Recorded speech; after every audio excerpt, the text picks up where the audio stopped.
بسم الله الرحمن الرحيم. الحمد لله رب العالمين، والعاقبة للمتقين، ولا عدوان إلا على الظالمين، وأصلي وأسلم على نبينا محمد بن عبد الله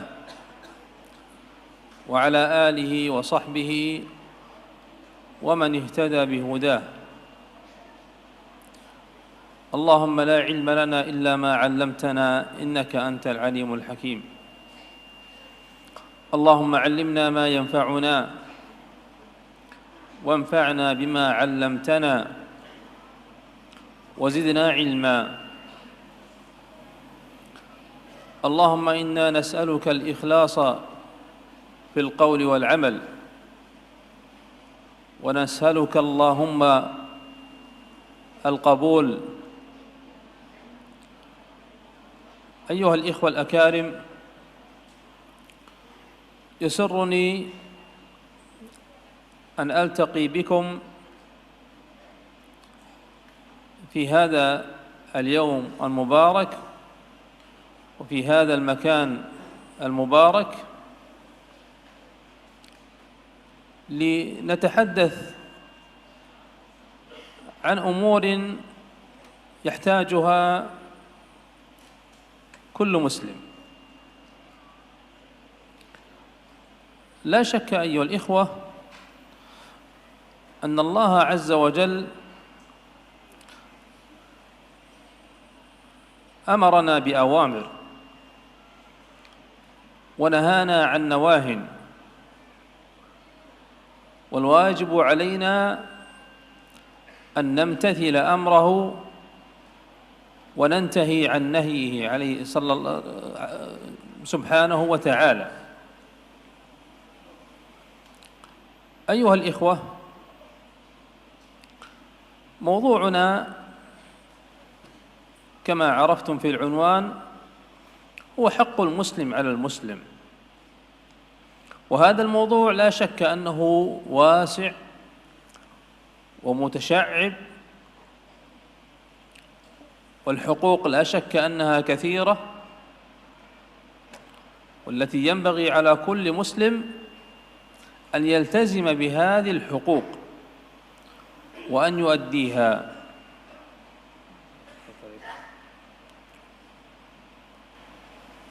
بسم الله الرحمن الرحيم.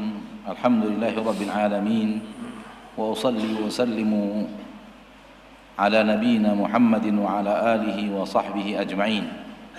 اللهم لا علم لنا إلا ما علمتنا إنك أنت العليم الحكيم. اللهم علمنا ما ينفعنا وانفعنا بما علمتنا وزدنا علما. اللهم إنا نسألك الإخلاص في القول والعمل ونسألك اللهم القبول. Wahai saudaraku yang mulia, sungguh merupakan suatu kebahagiaan saya bisa bertemu dengan antum semuanya pada hari yang penuh berkah ini, di tempat yang penuh berkah ini. Kita sama-sama berbicara tentang perkara-perkara yang dibutuhkan oleh setiap muslim. Tidak diragukan lagi, wahai saudaraku yang dimuliakan Allah, bahwasanya Allah Azza wa Jalla memerintahkan kita dengan beberapa perintah dan melarang kita dengan beberapa larangan, yang merupakan kewajiban atas kita semuanya untuk mengerjakan perintah-perintahnya dan berhenti dari larangan-larangannya subhanahu wa ta'ala.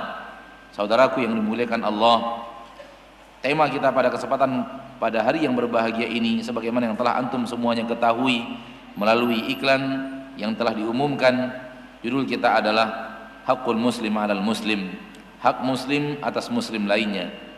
Dan materi ini, judul ini adalah judul yang sangat luas, dan bahasannya adalah bahasan yang sangat banyak, karena sesungguhnya hak-hak yang harus kita tunaikan sungguhlah banyak, sebagaimana yang tidak diragukan lagi. Perkara hak yang harus kita tunaikan sangatlah banyak, yang merupakan suatu kewajiban kita untuk melaksanakannya dan benar-benar berusaha untuk menunaikannya. إن الله عز وجل قد حث على اجتماع الكلمة وعدم الاختلاف، لذلك جاءت هذه الحقوق لتحقيق هذا المقصد، وهو اجتماع الكلمة وعدم الاختلاف ونبذ كل ما من شأنه أن يؤدي إلى تفرقة المسلمين. هذه الحقوق أيها الإخوة إذا ما التزم بها المسلم فإن الكلمة تجتمع. لذلك فإن الإسلام قد راعى أدنى الحقوق، فقد جاء عن النبي عليه الصلاة والسلام أنه قال: الإيمان 70 شعبة أعلاها قول لا إله إلا الله، وأدناها إماطة الأذى عن الطريق. وهذا حق للمسلم في رفع الأذية عنه، حق للمسلم في رفع الأذية عنه، إماطة الأذى عن الطريق. لماذا؟ حتى لا يتأذى منها المسلم. إذن ينبغي علينا أيها الإخوة ألا نحتقر شيئا من المعروف وإن صغر. قد يستهين بعض الناس في مثل هذا الأمر ويرى شيئا ضارا في الطريق ويقول: هذا لا يعنيني. وهذا لا شك أنه خطأ، فإن النبي عليه الصلاة والسلام قد عد ذلك من شعب الإيمان. إذن هي حسنة، والحسنة لا شك أنها تضاعف. Sesungguhnya Allah Azza wa Jalla telah memerintahkan kita untuk bersatu dengan kalimat yang satu, dan memerintahkan kita untuk membuang seluruh perbedaan dan pertikaian. Oleh karena itu, datanglah hak-hak yang diperintahkan Allah Tabaraka wa Ta'ala untuk mewujudkan maksud ini, yaitu agar kalimat kita bersatu, dan kita bersatu padu, dan kita tidak berbeda pendapat dan berikhtilaf, dan kita berusaha menjauhkan diri dari semua yang akan menuntut kita dan mengarahkan kita kepada pertikaian bersama muslim manapun. Hak-hak ini apabila dipegang teguh oleh seorang muslim, maka sesungguhnya persatuan bersama mereka akan terwujud. Sesungguhnya Islam, agama yang mulia, telah benar-benar memperhatikan hak yang paling ringan, hak yang paling kecil dari perkara-perkara seorang muslim. Telah datang dari Nabi kita tercinta Muhammad sallallahu alaihi wasallam bahwasanya beliau sallallahu alaihi wasallam bersabda: "Al-imanu bid'un wa sab'una syu'bah, a'laha qawlu la ilaha illallah wa adnaha imatatul adha 'anil tariq." Iman itu memiliki 70 sekian cabang. Cabang yang paling tinggi adalah mengucapkan la ilaha illallah, dan yang paling rendah adalah menghilangkan atau menjauhkan aniaya dari jalan kaum muslimin. Ini hak seorang muslim dari diri kita, agar kita menjauhkan aniaya dari jalan. Apabila ada sebuah aniaya dari jalan, hendaklah kita menjauhkannya, sehingga aniaya itu tidak memberikan sesuatu yang mudarat bagi muslim lainnya. Oleh karena itu, penting bagi kita, wahai saudaraku, untuk menjalankan hak persaudaraan ini, dan agar kita tidak meremehkan perkara sedikit pun dari perkara-perkara yang ma'ruf diperintahkan oleh syariat, walaupun menurut pandangan kita itu pekerjaan yang ringan. Jangan sampai seseorang menganggap remeh, kemudian dia berkata bahwa dia melihat sebuah aniaya di jalan lalu dia berkata, ini bukan urusanku. Ini adalah perbuatan yang sangat salah, karena sesungguhnya Nabi kita tercinta Muhammad SAW menghitung dan menganggap amalan ini, menghilangkan aniaya dari jalan, adalah bagian daripada cabang-cabang iman, sehingga dia merupakan bagian daripada amal hasanah yang pasti akan dilipat gandakan oleh Allah Subhanahu wa taala. Inna an-nas yatafawatuna fi hadhihi al-huquq al-wajiba lahum.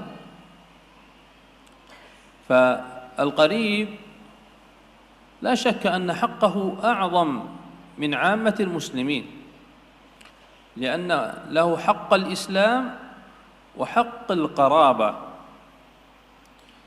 والقرابة أيضا كلما قربت كلما عظم حقها، كالوالدين مثلا والأعمام والأخوال والإخوة، فهؤلاء لا شك أن حقهم أعظم. ثم عامة المسلمين فإن لهم حق واجب أو مستحب كما دلت النصوص على ذلك. وهنا ينبغي أن نتنبه لأمر أيها الإخوة، وهو أن بعض الناس لربما تساهل في هذه الحقوق، وتجد البعض يسأل: هل هذا الحق واجب علي؟ هل هو مستحب؟ هل هو سنة؟ هل أؤثم إذا تركته؟ فنقول أيها الإخوة، إن المسلم لا ينبغي أن يسأل مثل هذه الأسئلة. إذا جاءنا الأمر أو الحث من النبي عليه الصلاة والسلام فإننا نمتثله مباشرة. لذلك الصحابة رضي الله تعالى عنهم ما كانوا يسألون مثل هذه الأشياء أو مثل هذه الأسئلة، حتى من جاء بعدهم فإنهم يمتثلون أمر النبي عليه الصلاة والسلام مباشرة.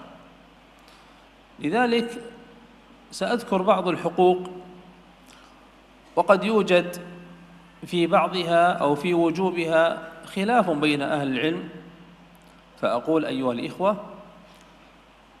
ينبغي علينا أن نجعل هذه المقدمة بين أعيننا، أننا لا يعنينا مثل هذا الخلاف، الواجب علينا الامتثال، حتى وإن كان الأمر سنة فإن الإنسان يؤجر عليه.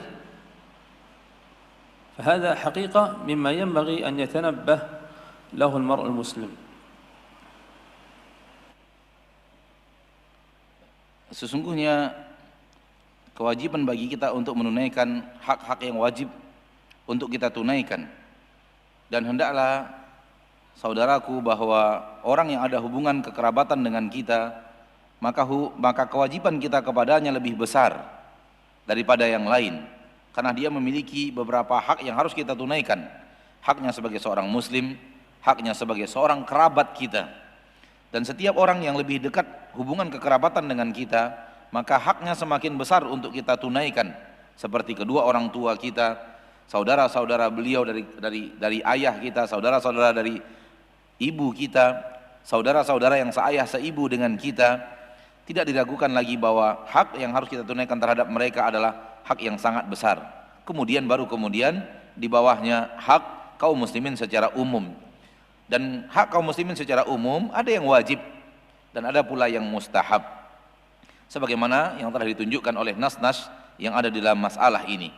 Namun di sini kami ingin mengingatkan kita semuanya akan sebuah perkara, bahwa sebahagian manusia boleh jadi bermalas-malasan dalam menunaikan hak-hak kaum muslimin, sehingga engkau menemukan sebagian mereka bertanya-tanya, hak ini apakah wajib saya lakukan ataukah mustahab, sunat saja, apabila saya tinggalkan apakah saya berdosa karenanya? Kita katakan kepada mereka, seorang muslim tidak pantas untuk bertanya sebenarnya pertanyaan yang seperti ini, apakah hak ini wajib saya kerjakan atau tidak. Apabila telah datang sebuah perintah dari Allah Tabaraka wa Ta'ala atau sebuah anjuran dari Nabi Sallallahu Alaihi Wasallam, hendaknya seorang muslim langsung mengerjakannya. Demikianlah keadaan para sahabat Nabi Sallallahu Alaihi Wasallam. Mereka tidak pernah bertanya kepada Nabi Sallallahu Alaihi Wasallam tentang perkara-perkara ini. Apabila telah datang kepada mereka perintah dari Nabi Sallallahu Alaihi Wasallam, maka para sahabat langsung mengerjakan perintah tersebut.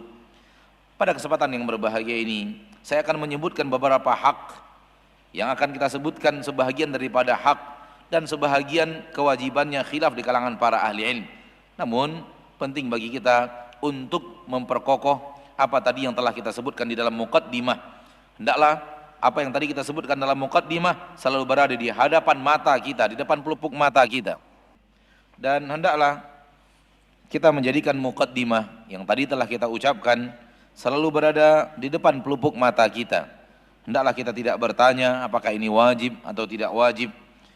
Apabila telah datang sebuah perintah, hendaknya kita tidak bertanya apakah mengerjakan wajib atau sunnat, karena semua itu kita akan diberikan ganjaran oleh Allah tabaraka wa ta'ala. Dan hendaklah kita tidak meremehkan apa yang telah diperintahkan Allah subhanahu wa ta'ala. إن الحقوق لا شك أنها كثيرة كما أسلفت الحديث في بداية المحاضرة، لكن لعلنا نأخذ حديثا عن النبي عليه الصلاة والسلام جمع فيه عددا من الحقوق. فقد جاء عن أبي هريرة أن النبي عليه الصلاة والسلام قال: حق المسلم على المسلم 6، إذا لقيته فسلم عليه، وإذا دعاك فأجبه، وإذا استنصحك فانصحه، وإذا عطس فحمد الله فشمته، وإذا مرض فعده، وإذا مات فاتبعه. هذه حقوق 6 جاءت في هذا الحديث عن النبي عليه الصلاة والسلام، ولا شك أن هذا العدد لا يعني الحصر، لا يعني الحصر. فكثيرا ما يأتي في حديث النبي عليه الصلاة والسلام ذكر للعدد، مثل حديث اجتنبوا السبع الموبقات، فإن الموبقات لا شك أنها أكثر من ذلك، لكن النبي عليه الصلاة والسلام ذكر أعظم الموبقات. وهنا أيضا ذكر أهم هذه الحقوق أو أكثر الحقوق التي يكون فيها ارتباط بين المسلمين. لذلك جاء أيضا في حديث آخر: حق المسلم على المسلم 5. وجاءت في أحاديث مفردة أيضا ذكر للحقوق مفردة من غير ذكر لعدد. الحاصل أيها الإخوة أن الحقوق لا شك أنها كثيرة، لذلك لا ينبغي للمرء حقيقة أن يتقيد بهذا العدد ويقول أنا أديت هذه 6 ويكفيني، لا، نقول ينبغي عليك أن تنظر في بقية الأحاديث التي ذكرت الحقوق عن النبي عليه الصلاة والسلام.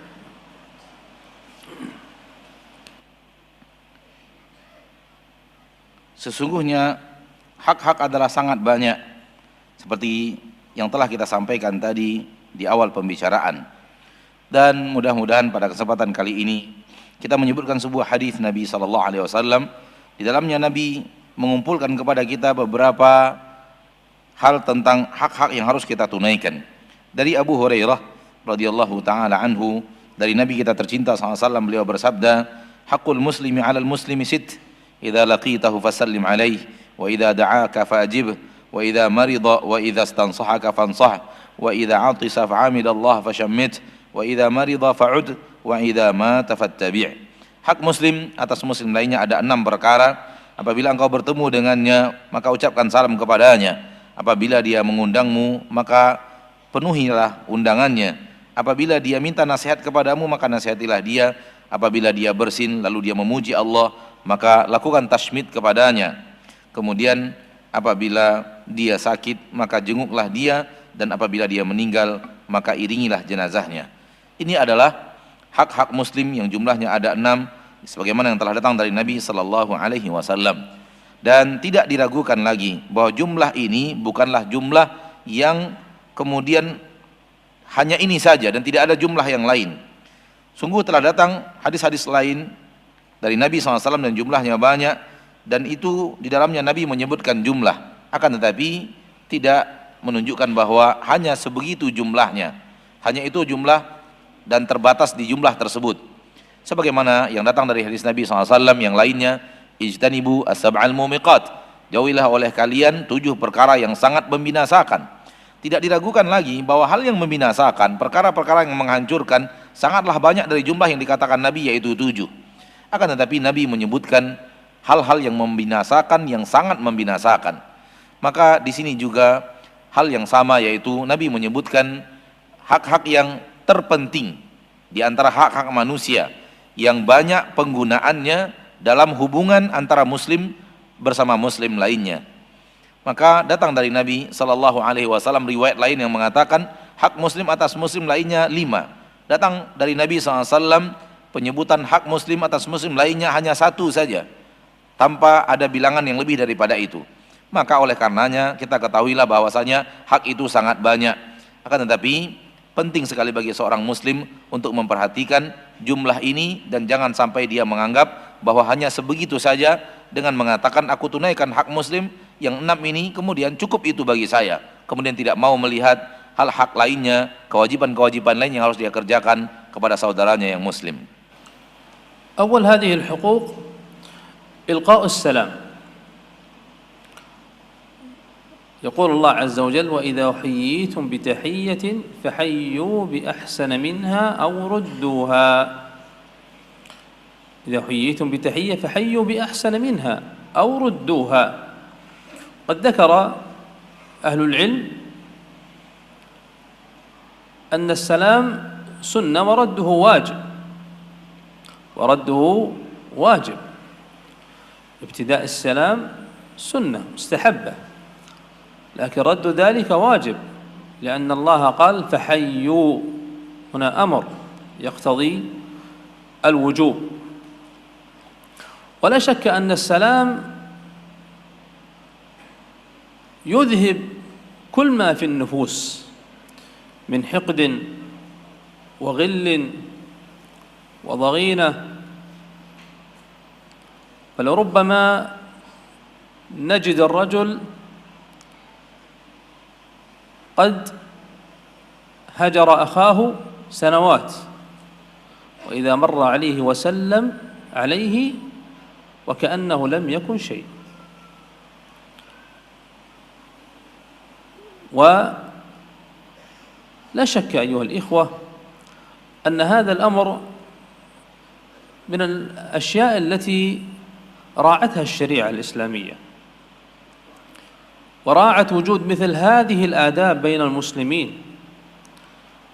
وقد جاء في الحديث الآخر عن النبي عليه الصلاة والسلام في المتخاصمين قال يعرض هذا ويعرض هذا وخيرهما الذي يبدأ بالسلام. فحكم الله عز وجل بالخيرية لمن يبدأ بالسلام ويسبق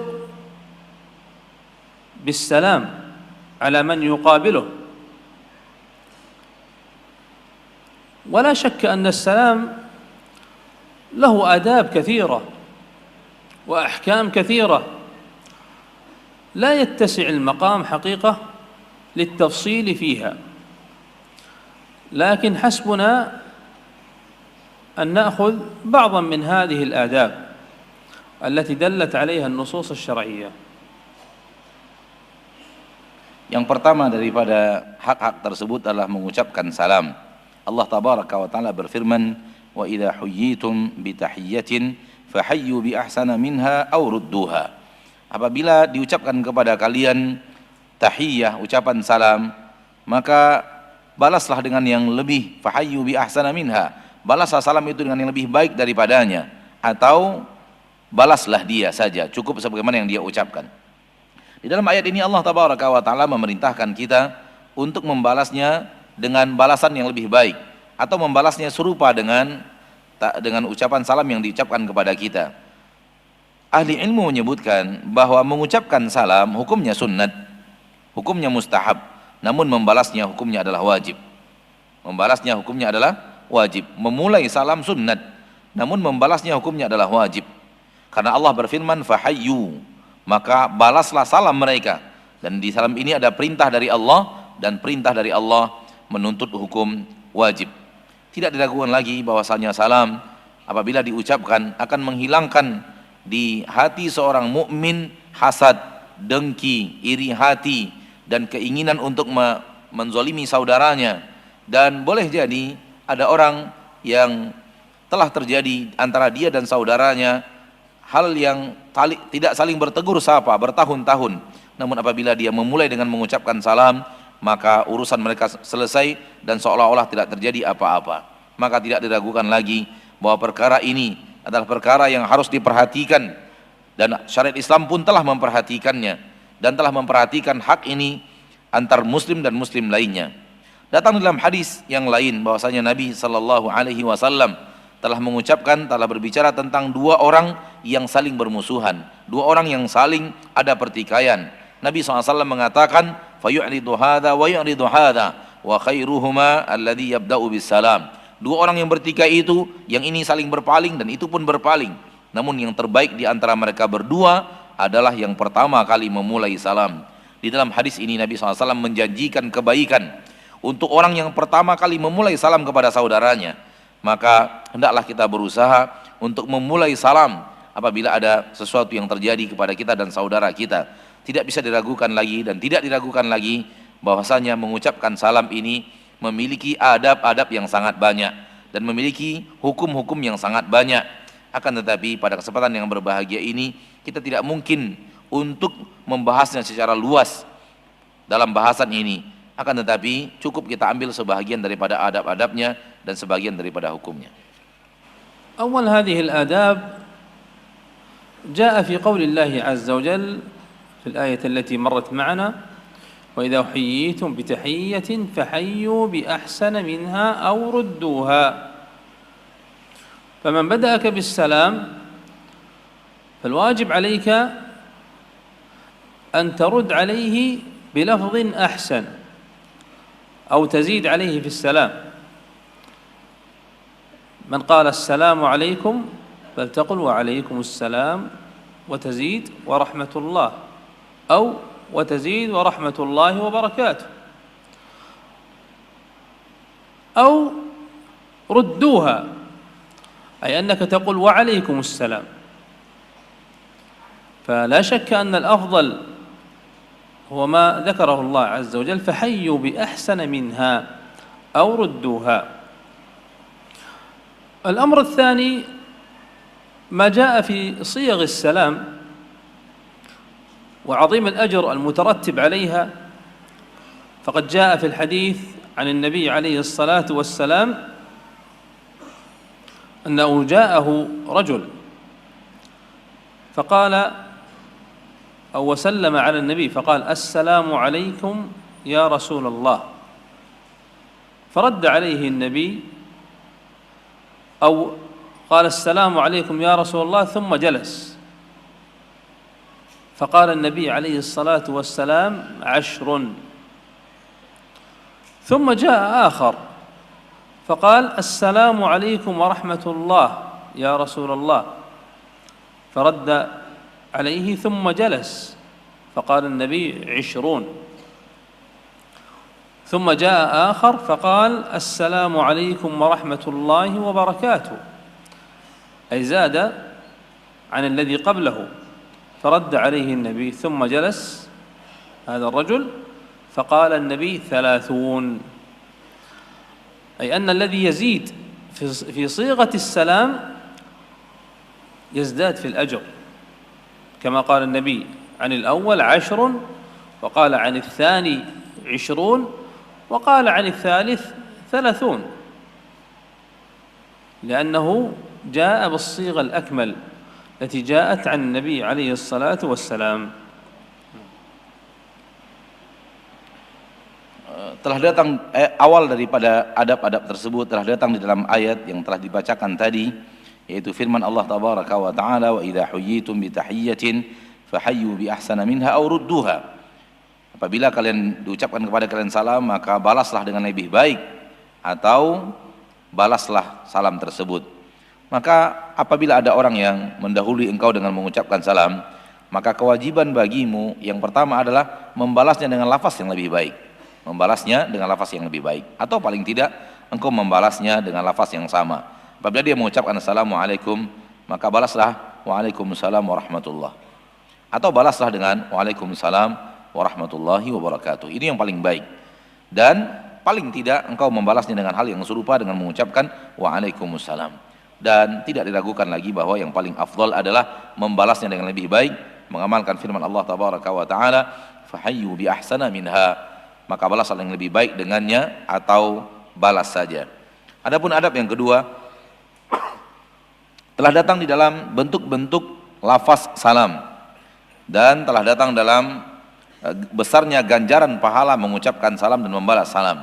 Datang di dalam hadis yang sahih bahwasanya Nabi SAW telah datang kepada beliau seorang sahabat, lalu mengucapkan salam kepada Nabi SAW dengan mengatakan, assalamu alayka ya Rasulullah. Lalu kemudian orang tersebut mengucapkan salam, kemudian Nabi membalasnya, waalaikumsalam warahmatullah. Kemudian orang itu duduk, Nabi mengatakan 10. Kemudian datang orang lain dan mengatakan kepada Nabi SAW, assalamualaikum warahmatullah, wassalamualaikum warahmatullah ya Rasulullah. Yang pertama mengucapkan assalamualaikum ya Rasulullah, yang kedua mengucapkan assalamualaikum warahmatullah ya Rasulullah. Nabi SAW membalas dengan balasan yang serupa, kemudian mengatakan ishrun, 20. Kemudian datang lagi yang lainnya, dan kemudian dia mengucapkan salam kepada Nabi SAW dengan mengatakan assalamualaikum warahmatullahi wabarakatuh ya Rasulullah. Maka Nabi SAW membalasnya. Orang itu kemudian duduk dan Nabi mengatakan 30. Ini menunjukkan bahwasanya orang yang menambah dalam bentuk lafaz salam semakin sempurna, maka bertambah juga bentuk dan jumlah pahalanya. Yang mengucapkan satu kali dengan assalamualaikum maka 10 pahala, yang mengucapkan assalamualaikum warahmatullah mendapatkan 20 pahala, dan apabila sempurna assalamualaikum warahmatullahi wabarakatuh, dia mendapatkan 30 pahala sebagaimana telah dikatakan oleh Nabi SAW.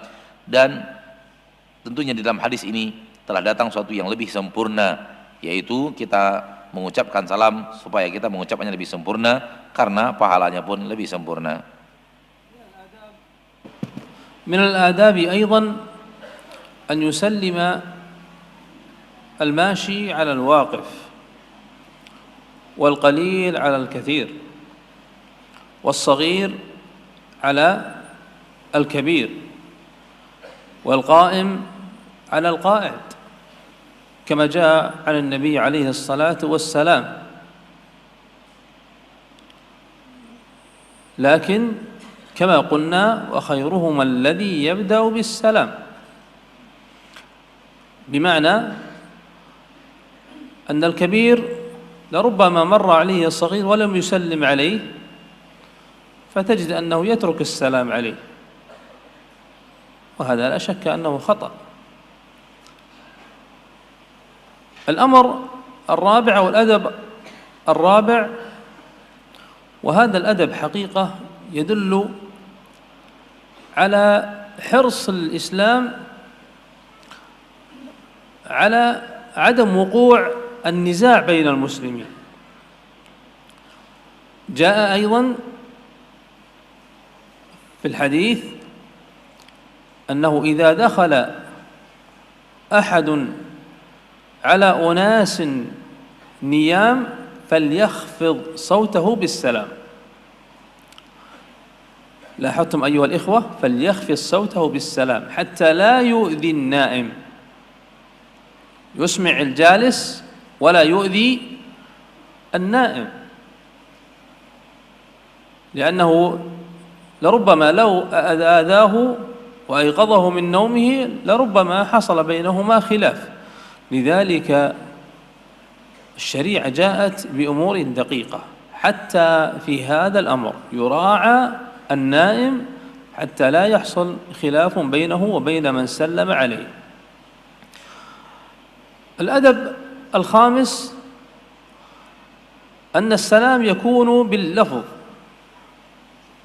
ولا يكون بالإشارة، سواء كانت الإشارة باليد أو بالعين، ويقاس عليها أيضا ما أدري ماذا تسمونه الضرب على المزمار أو صوت السيارة، أيضا يقاس على هذا. كل ذلك خلاف السنة. السنة هو التلفظ بألفاظ السلام، لكن لو أشار إليه بيده حيث أنه لو كان بعيدا عنه وأشار بيده مع التلفظ فلا بأس به، لكن المحذور أن يقتصر فقط على الإشارة. هذا الأدب قلنا الخامس، والآداب كثيرة. الأدب السادس عدم بدء الكفار بالسلام، كما قال نبينا عليه الصلاة والسلام: لا تبدأ اليهود والنصارى بالسلام. لا تبدأ اليهود والنصارى بالسلام.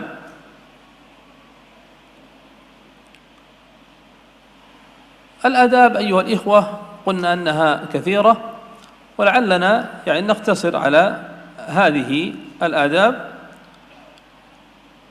وكما قلنا أن السلام لا شك أنه دعوة للمسلم عليه بأن تحصل له السلامة من الله سبحانه وتعالى، لأن من أسماء الله عز وجل السلام. Di antara adab-adab juga ketika mengucapkan salam adalah hendaklah orang yang berjalan dia yang mengucapkan salam kepada orang yang berdiri, dan hendaklah orang yang kaya dia yang mengucapkan salam kepada orang yang fakir, dan orang yang kecil, anak yang kecil dia mengucapkan yang salam kepada orang yang besar dan lebih tua daripadanya, dan orang yang berdiri dia yang mengucapkan salam kepada orang yang duduk, sebagaimana telah datang dari Nabi sallallahu alaihi wasallam tentang adab-adab ini. Akan tetapi kita katakan bahwa itu adalah adab, akan tetapi Nabi mengatakan wa khairuhuma alladhi yabda'u bisalam, yang terbaik adalah yang memulai salam. Boleh jadi ada orang yang lebih tua dan lebih besar, lalu ada anak kecil yang lewat di hadapannya, kemudian anak kecil tersebut tidak mengucapkan salam, lalu dia pun meninggalkan salam itu, dan ini adalah sebuah perkara yang sangat keliru. Hendaknya dia tetap mengucapkan salam, karena Nabi mengucapkan yang terbaik adalah yang memulai salam. Dan adab yang keempat di antara adab salam adalah hendaklah kita berusaha mewujudkan, dan adab yang berikutnya sebenarnya adalah adab yang menunjukkan akan ketamakan agama Islam dan rakusnya agama Islam, tamaknya agama Islam untuk menghindarkan manusia untuk terjadi pertengkaran di antara mereka, menjauhkan antara muslim dengan muslim lainnya untuk saling tidak bertengkar di antara mereka. Ini adab yang keempat, di dalamnya terdapat ketamakan agama Islam, tamaknya Islam untuk tidak terjadinya pertengkaran di antara seorang muslim dengan muslim lainnya.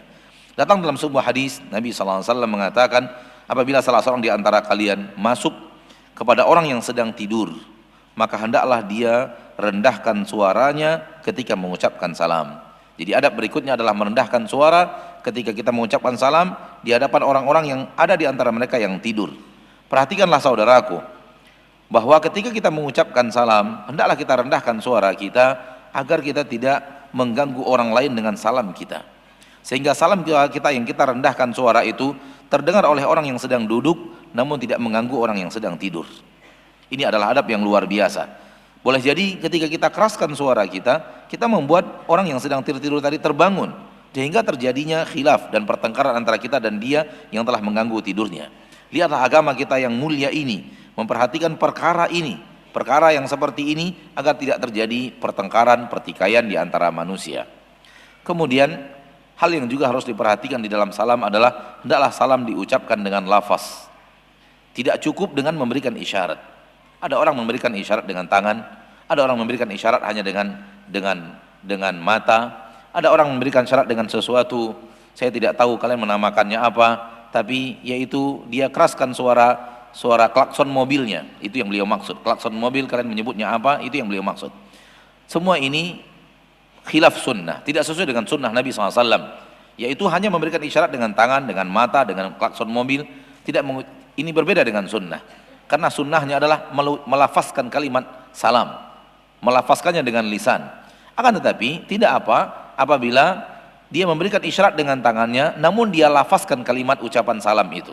Dia memberikan isyarat sambil mengucapkan assalamualaikum.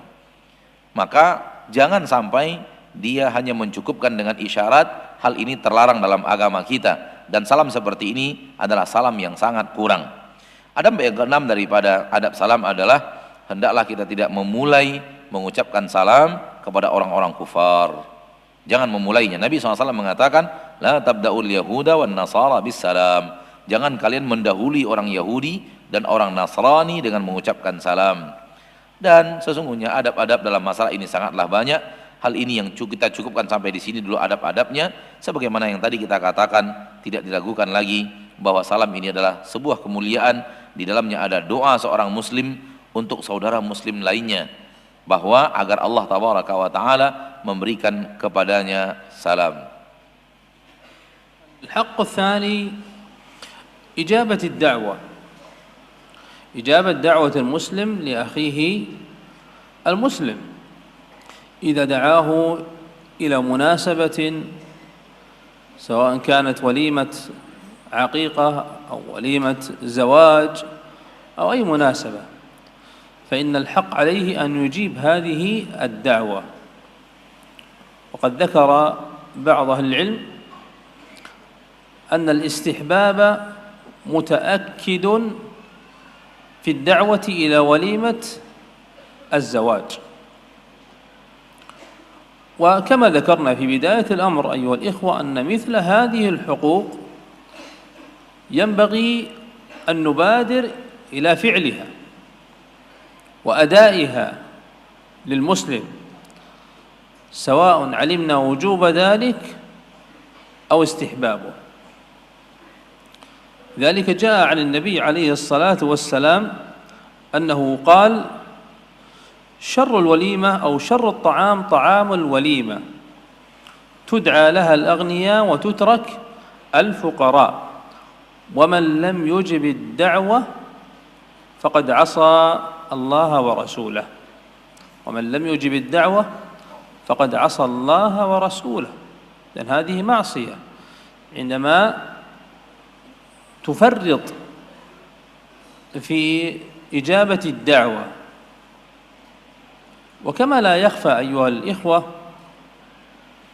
أن في إجابة الدعوة إدخال السرور على الداعي، لأنه يفرح بكثرة الناس حوله إذا دعاهم لوليمة، كما أنك تفرح هو أيضا يفرح. قد قال النبي عليه الصلاة والسلام: لا يؤمن أحدكم حتى يحب لأخيه ما يحب لنفسه، أو كما قال نبينا عليه الصلاة والسلام. Yang kedua daripada adab, daripada hak adalah kewajiban kita untuk menjawab seruan, menjawab undangan saudara kita muslim lainnya.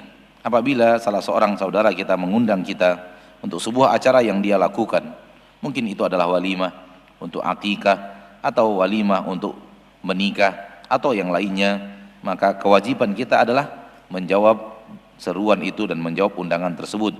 Sebagian ahli ilmu mengatakan bahwa menjawab atau memenuhi undangan itu adalah hukumnya adalah sunnat muakkad.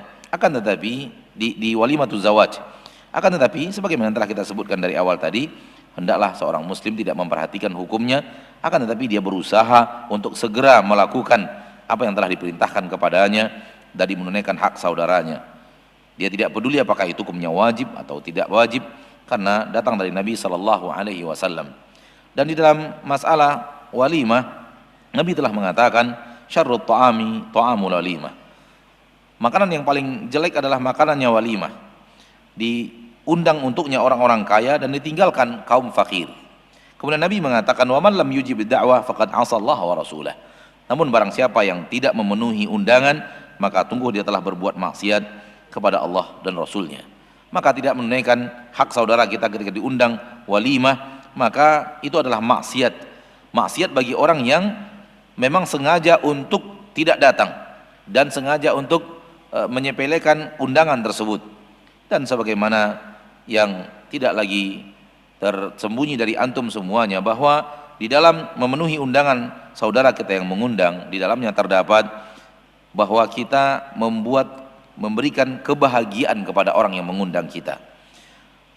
Orang yang mengundang kita akan bahagia dengan datangnya kita dan banyaknya orang datang kepadanya yang ketika dia mengundang untuk walimah tersebut. Sebagaimana kita juga bahagia, maka dia juga bahagia dengan banyaknya orang yang hadir dalam undangan tersebut.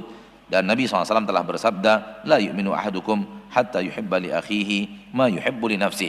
Tidak sempurna iman salah seorang di antara kalian sampai dia cintai untuk saudaranya apa yang dicintai untuk dirinya sendiri. الإنسان من أكثر من واحد فإنه يجيب دعوة الأول منهما، وإن استطاع الجمع بينهما فهذا أفضل. إن استطاع أن يوفق ويذهب إلى هذا جزء من الوقت ثم يكمل بقية الوقت عند الآخر، وإن لم يأكل فلا شك أن هذا أولى، لأن فيه إرضاء للاثنين. ومن كان صائما فليجب الدعوة وليدعو، لأنه جاء عن النبي عليه الصلاة والسلام أنه قال إذا دعي أحدكم فليجب، فإن كان صائما فليصلي أي يدعو، وإن كان مفطرا فليطعم، إن لم يكن صائما فليأكل. وأما إن كان صائما فإنه يدعو لصاحب الدعوة. Apabila seorang diajak atau dipanggil untuk sebuah acara lebih daripada satu orang, maka dia menjawab seruan orang yang paling pertama kali di antara yang mengundang untuk walimah. Namun apabila dia sanggup untuk memenuhi semua undangan yang ada, maka itulah yang paling afdal. Dia bagi waktunya, sebagian waktunya diberikan kepada orang yang mengundang pertama dan mengundang kedua dan seterusnya. Dan dalam memenuhi undangan saudara kita tersebut, maka terdapat di dalamnya kita memberikan kebahagiaan dan keridhaan kepada saudara kita yang lebih daripada satu atau dua orang. Apabila seseorang sedang dalam puasa dan diundang untuk sebuah walimah, maka hendaklah dia tetap memenuhi undangan tersebut, walau dia tidak makan di tempat walimah. Walau dia tidak makan di tempat walimah. Telah datang dari Nabi sallallahu alaihi wasallam dalam sebuah hadis, beliau mengatakan, apabila salah seorang di antara kalian diundang untuk makanan, maka fa in kana sha'iman falyusalli. Apabila dalam keadaan puasa dia, maka hendaklah dia mengucapkan doanya. Diucapkan doa kepada orang yang mengundangnya walau tidak makan. Wa in kana muftiran falyat'am.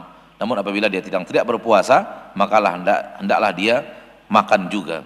Maka di dalam hadis ini disebutkan kepada kita bahwa orang yang sedang berpuasa tetap menghadiri undangan walau dia tidak ikut makan dalam undangan tersebut. نستأنف أيها الإخوة المحاضرة، وكنا قد توقفنا عند الحديث عن الدعوة وحكم إجابة الدعوة، وأن الإنسان ينبغي أن يهتم بهذا الحق لإدخال السرور على أخيه المسلم. هنا مسألة أيها الإخوة، وهي في شروط إجابة الدعوة. يشترط لإجابة الدعوة أن لا يكون فيها منكر، فإذا دعي الإنسان لوليمة وفيها منكر فإنه لا يجوز له الذهاب إلى هذه الوليمة، كأن يكون في الوليمة كأن يدعى إلى أكل حرام، أو يكون في الوليمة اختلاط أو نحو ذلك، فإنه لا يجوز أن يذهب إلى هذه الوليمة. من الشروط أن لا يكون عنده عذر، فإن كان عنده عذر يمنعه من الذهاب إلى هذه الدعوة فإنه لا يشق على نفسه.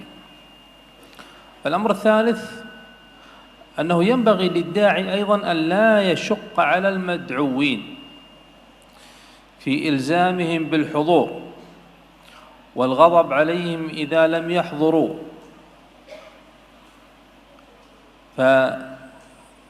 فربما بعض الناس يطلب من ممن يدعوه أن يحضر وإن كان في مكان بعيد، فيكلف عليه المجيء لهذه الدعوة. إذن أيها الإخوة، هذه الشروط تمنع من إجابة الدعوة، ولا يجوز للإنسان أن يحضر الدعوة إذا كان فيها منكر أو نحو ذلك. الحمد لله رب العالمين والصلاة والسلام على أشرف الأنبياء والمرسلين wa ala alihi wa sahbihi ajma'in. Saudaraku, telah kita mulai tadi pembicaraan tentang memenuhi undangan. Apabila kita diundang untuk sebuah acara, maka hendaklah kita berusaha untuk memasukkan rasa gembira kepada hati saudara kita muslim. Masalah berikutnya dalam masalah undangan adalah syarat wajibnya memenuhi undangan. Syarat untuk memenuhi undangan. Untuk memenuhi undangan ada syarat-syarat. Ya, yang pertama, hendaklah di dalam undangan tersebut tidak ada di dalamnya terdapat kemungkaran. Apabila seseorang diundang dalam sebuah acara, maka di dalam acara tersebut ada kemungkaran, maka tidak boleh baginya untuk pergi memenuhi undangan tersebut, seperti undangan walimah dan yang lainnya. Boleh jadi misalnya di tempat undangan walimah itu ada makanan yang haram, diundang untuk memakan makanan yang haram, maka tidak boleh pergi. Dan atau di tempat undangan tersebut terjadinya ikhtilat antara laki-laki dan wanita, maka tidak boleh bagi seorang muslim untuk pergi kepadanya. Di antara syarat yang ada berikutnya adalah hendaknya orang yang akan memenuhi undangan dia tidak memiliki uzur. Dia tidak memiliki uzur, sehingga tidak ada yang menghalanginya untuk pergi kepada tempat acara di mana dia diundang. Dan apabila dia ada uzur, maka tidak boleh dia memberat-beratkan dirinya untuk pergi. Apabila memang ada uzur, jangan dia memberatkan dirinya untuk pergi. Adapun syarat yang ketiga, hendaklah untuk orang yang mengundang, ketika dia mengundang, jangan dia memberatkan untuk saudaranya yang diundang, seperti dia mengharuskan orang tersebut untuk hadir dan marah apabila orang tersebut tidak bisa menghadiri undangannya. Boleh jadi ada orang yang menyuruh orang lain untuk hadir dan mengharuskannya untuk hadir, padahal orang tersebut tinggal di negeri yang sangat jauh, sehingga memberikan beban yang berat kepada saudaranya muslim untuk harus menghadiri undangannya tersebut. Ini adalah syarat-syarat yang di dalamnya terdapat syarat untuk memenuhi undangan dan juga hal-hal yang menghalangi untuk memenuhi undangan, maka tidak boleh apabila di dalamnya ada kemungkaran kita untuk menghadiri undangan tersebut. الحق الثالث النصيحة. قال النبي: وإذا استنصحك فانصح. النصيحة لا شك أنها مطلوبة، وإذا كانت بطلب من المسلم من أخيه المسلم فإن الأمر يتأكد. إذا جاءك من يطلب منك النصيحة فإنه ينبغي عليك أن تعطيه النصيحة وأن ترشده وتدله، لأنه ما جاء واستنصحك إلا لثقته بك ولحاجته لهذه النصيحة، فالواجب عليك أن تبين له وتدله على الرأي السديد. في هذا جاء حديث فاطمة بنت قيس رضي الله تعالى عنها، جاءت تستشير النبي عليه الصلاة والسلام في أبي جهم وأبي سفيان، حيث ومعاوية عفوا، في أبي جهم ومعاوية بن أبي سفيان، لأنهما خطباها، فجاءت تستشير النبي عليه الصلاة والسلام، فبين لها النبي عليه الصلاة والسلام حال أبي جهم وأنه لا يضع العصا عن عاتقه، وقد قيل بأنه كان يضرب النساء، وقيل لأنه كثير السفر. وأما معاوية فإنه رجل لا مال له، أو كما قال نبينا عليه الصلاة والسلام. فهنا بين لها النبي عندما طلبت منه المشورة والنصيحة، فلا ينبغي للإنسان أن يبخل على من استنصحه، ويجب عليه أن يدله بإخلاص ونصح، ولا يجوز له أن يضلله وأن يدله على الباطل. إن النصيحة أيها الإخوة لا شك أنها أمر مطلوب بين المسلمين، وبها يزول كثير من الأخطار والمعاصي والذنوب. لذلك جاء عن جرير بن عبد الله رضي الله تعالى عنه أنه قال: بايعنا رسول الله عليه الصلاة والسلام، أو بايعت رسول الله عليه الصلاة والسلام على إقام الصلاة وإيتاء الزكاة والنصح لكل مسلم. مبايع منه رضي الله تعالى عنه بأن ينصح كل مسلم. وهنا أيها الإخوة ينبغي للمسلم أن لا يترك النصيحة بحجة انتشار المعاصي وكثرة الأخطاء، فإنه متى ما ترك النصح فإن المعاصي ستنتشر. وكون المعاصي تزول أو لا تزول هذا ليس إليك، الواجب عليك أن تنصح وأن تبين بقدر استطاعتك. إن استطعت أن تغير المنكر باليد فهذا لا شك أنه مطلوب، كمن يكون في بيته له ولاية على أبنائه يستطيع أن يغير بيده. وإن لم تستطع أن تغير المنكر بيدك فلتغيره بلسانك، أن تبين وتنصح وتحذر من الخطأ والمعصية. وإن لم تستطع فلتنكر بقلبك كما قال نبينا عليه الصلاة والسلام. Berikutnya adalah an-nasihah, memberikan nasihat. Sebagaimana dikatakan oleh Nabi sallallahu alaihi wasallam, wa idza stansahaka fansahhu. Apabila dia minta nasihat kepadamu, maka nasihatilah dia. Nasihat saudaraku tidak diragukan lagi, dia adalah perkara yang sangat dibutuhkan, sangat diinginkan.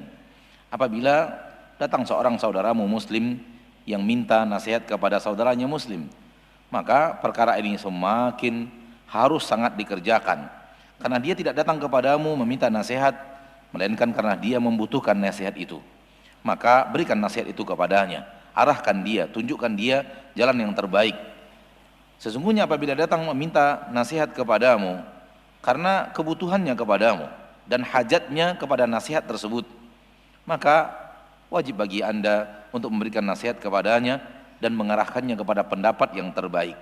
Sungguh telah datang dalam sebuah hadis dari Fatimah binti Qais radhiyallahu anha wa ardhaha, bahwa beliau datang kepada Nabi sallallahu alaihi wasallam minta pendapat dengan adanya dua orang yang meminang beliau.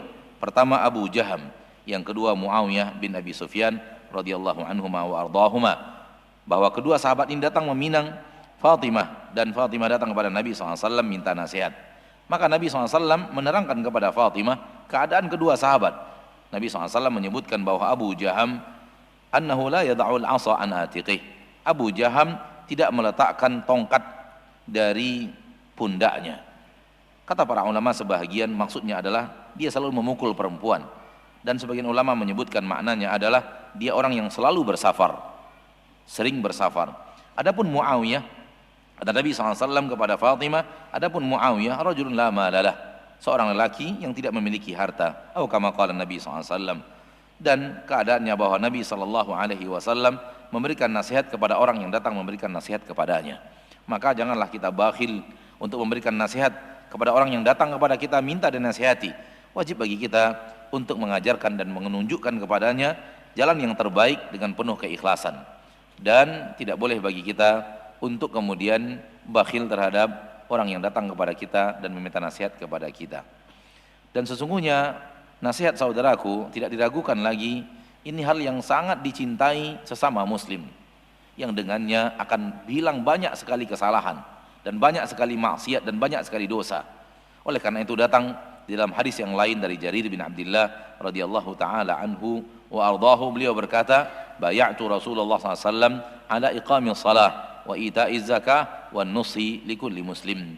Aku telah berbaiat kepada Nabi sallallahu alaihi wasallam untuk selalu mendirikan salat, selalu menunaikan zakat, dan selalu memberikan nasihat kepada setiap muslim. Maka beliau radhiyallahu taala anhu telah berbaiat kepada Nabi kita tercinta Muhammad sallallahu alaihi wasallam untuk beliau selalu memberikan nasihat kepada setiap muslim. Di sini saudaraku yang dimuliakan Allah tabaraka wa taala, hendaklah bagi seorang muslim untuk tidak meninggalkan nasihat dengan hujjah, dengan dalil bahwa maksiat telah terlalu banyak menyebar dan kesalahan telah terlalu menyeluruh menyebar. Maka jangan tinggalkan nasihat walaupun maksiat telah terlalu banyak menyebar. Dan adanya maksiat menyebar setelah kita memberikan nasihat dan tidak hilang, itu bukanlah kewajiban kita. Tidak hilangnya nasihat bukanlah kewajiban kita, bukan sesuatu yang di pundak kita. Yang di pundak kita merupakan kewajiban kita, disuruh untuk memberikan nasihat sesuai dengan kemampuan kita. Apabila kita mampu memberikan nasihat dengan tangan, maka ini yang terbaik, ini yang diinginkan, ini yang sangat dibutuhkan. Misalnya kita memberikan nasihat dengan tangan, maksudnya ketika memberikan nasihat di rumah kita sendiri, bahwa disitulah kita memiliki kekuasaan, dan maksud tangan adalah kekuasaan. Kita memiliki kekuasaan kepada anak-anak kita bisa merubahnya dengan tangan kita. Maka ini yang sangat dibutuhkan, ini yang perlu untuk dikerjakan. Namun apabila kita tidak sanggup dengan melakukannya dengan tangan kita, maka hendaklah kita merubah kemungkaran tersebut dengan lisan kita, dengan kita nasihati, memberikan nasihat dan memperingatkan orang-orang untuk tidak jatuh ke dalam kesalahan. Kalau seandainya itu pun kita tidak mampu dan tidak kuat melakukannya, maka kita merubah nasihat itu dengan hati kita, sebagaimana yang telah datang masalah ini dari Nabi kita tercinta sallallahu alaihi wasallam. ينبغي ويجب على الناصح أن يكون رفيقا في نصحه ولا يشدد على المنصوح إلا إذا اقتضى المقام. الأصل هو الرفق في النصيحة، لكن أحيانا قد يقتضي المقام الشدة على المنصوح، كأن تنصح ولدك مرة ومرات ثم يقتضي الأمر أن تشدد عليه. الأمر الآخر أنه لا ينبغي التشهير في المنصوح، ينبغي أيضا الإسرار في النصيحة، وأن تأخذه سرا ولا تأتيه أمام الناس، لأنه يعتبر هذا الأمر فضيحة أمام الناس. ولا شك أن النصيحة أيضا باب عظيم وفيه مسائل كثيرة، والنبي عليه الصلاة والسلام جعل الدين كله في النصيحة، فقال الدين النصيحة، الدين النصيحة. قلنا لمن يا رسول الله؟ قال لله ولكتابه ولرسوله ولأئمة المسلمين وعامتهم. إذن الدين كله مبني على النصيحة، وهي التوجيه والعمل الصالح في كل ما من شأنه أن يقرب إلى الله سبحانه وتعالى. Dan juga suatu hal yang wajib bagi orang yang ingin memberikan nasihat, hendaklah dia berlemah lembut di dalam memberikan nasihatnya kepada orang lain, dan jangan dia berlaku keras dan kasar di dalam memberikan nasihatnya kepada orang lain, kecuali kalau memang keadaan sangat membutuhkan. Maka hukum asal dari memberikan nasihat terhadap orang yang akan memberikan nasihat adalah berlemah lembut. Berlemah lembut ketika memberikan nasihat kepada orang lain. Dan terkadang apabila keadaan membutuhkan, maka dia mengeraskan atau memberikan nasihat dengan keras. Contohnya adalah engkau memberikan nasihat kepada anakmu sendiri. Engkau telah nasihati dia sekali, dua kali, berturut-turut, dia pun tidak mengikutinya. Maka suatu saat engkau membutuhkan untuk memberikan nasihat dengan keras kepadanya karena dia di bawah kekuasaanmu. Dan juga hal lain dalam perkara dalam memberikan nasihat, hendaklah kita jangan sampai membuat orang tersebut dinasihati di depan orang umum sehingga menjadi masyhur kesalahannya. Tidak boleh memberikan nasihat sehingga nasihat kita di depan orang umum sehingga kesalahan saudara kita menjadi diketahui oleh orang banyak. Hendaklah kita berusaha memberikan nasihat secara diam-diam. Jangan kemudian kita datangi orang itu yang akan kita beri nasihat di depan orang ramai, kemudian kita sebutkan kepadanya nasihat kita didengar oleh orang ramai. Ini adalah membuka aib kepada orang lain. Dan Nabi SAW melarang kita untuk melakukan itu. Dan nasihat adalah bab yang sangat besar, masalah-masalahnya, bab-babnya, bahasannya sangatlah banyak. Dan Nabi SAW saking menyebutkan pentingnya nasihat ini, Nabi kita SAW menjadikan agama ini semuanya nasihat. Beliau SAW bersabda, ad-dinun nasihah. Agama ini adalah nasihat. Qulna liman ya Rasulullah. Kami bertanya, untuk siapa saja wahai Rasulullah nasihat itu? Beliau menjawab, lillahi wa li kitabi wa li rasulihi wa li a'immatil muslimin ammatihim. Nasihat itu untuk Allah, untuk kitabnya, untuk rasulnya, untuk pemimpin-pemimpin kaum muslimin, dan untuk seluruh umat awam kaum muslimin. Maka Nabi SAW menjadikan nasihat itu umum, mencakup semua manusia. Dan nasihat itu hendaklah kita berikan kepada saudara kita muslim. Kita arahkan mereka kepada yang terbaik, kita arahkan mereka kepada amal saleh, kita arahkan mereka kepada hal-hal yang akan mendekatkan mereka kepada Allah Subhanahu wa taala. الحق الرابع تشميت العاطس. إذا عطس وحمد الله عز وجل فإنه يشمت كما جاء عن النبي عليه الصلاة والسلام الحديث الذي رواه البخاري عن أبي هريرة رضي الله تعالى عنه أن النبي قال إذا عطس أحدكم فليقل الحمد لله وليقل له أخوه يرحمكم الله فإذا قال له يرحمك الله فليقل يهديكم الله ويصلح بالكم يهديكم الله ويصلح بالكم. هذه كلها دعوات بين العاطس والمشمت، ومما لا شك فيه أن هذا مما يزيد الألفة والمحبة بين المسلمين.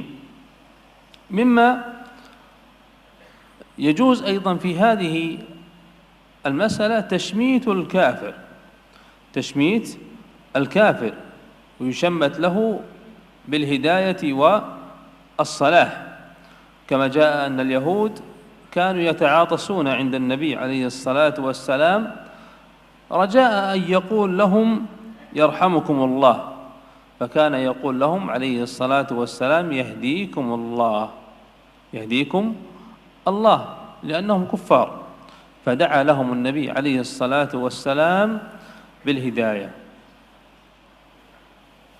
Kemudian hak yang keempat adalah melakukan tashmid kepada orang yang bersin.